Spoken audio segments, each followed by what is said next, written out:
കോടതി വിസ്തരിക്കുന്ന സമയത്ത് അതിജീവതയോടൊപ്പം അവരുടെ ഒരു അടുത്ത ബന്ധു അല്ലെങ്കിൽ അവർക്കൊരു മാനസികമായിട്ടുള്ള സപ്പോർട്ട് കൊടുക്കുന്ന ഒരാൾ കോടതി മുറിക്കകത്തുണ്ടാവണം. ഈ കേസിനകത്ത് ഇപ്രകാരം ഈ കുട്ടിയുടെ അമ്മയാണ് സഹായിയായിട്ട് നിന്നിരുന്നത്. അമ്മയും ഈ കേസിൽ സാക്ഷിയാണ്.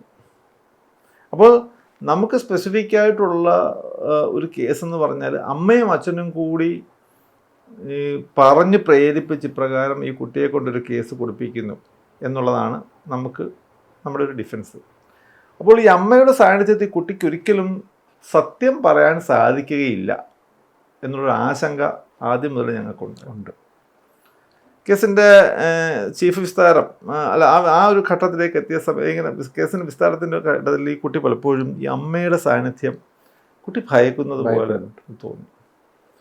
അത് കോടതിയിൽ ആ കാര്യം നമ്മൾ കോടതിയെ ധരിപ്പിച്ചു. കോടതി അതിനെക്കുറിച്ച് വളരെ ഗാഢമായ രീതിയിൽ തന്നെ അതിനെ വിശകലനം ചെയ്തു. അവസാനം കോടതി ഈ അമ്മയോട് പുറത്തിറങ്ങാൻ പറഞ്ഞു. പകരം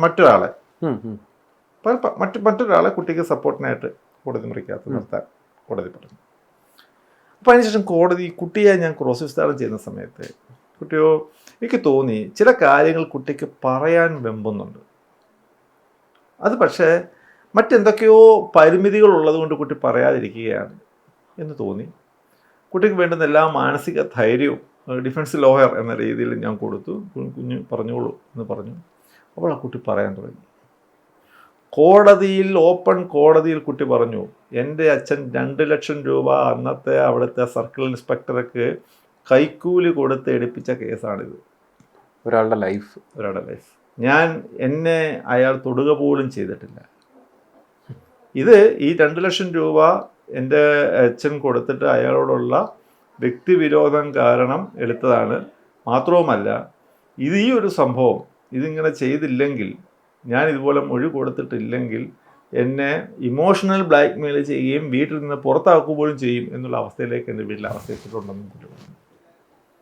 ഒന്ന് ആലോചിച്ച് നോക്കൂ. അതെ, നമുക്ക് വിശ്വസിക്കാൻ നോക്കൂ. അത് കുട്ടിയുടെ അച്ഛനും അമ്മയുമാണ്.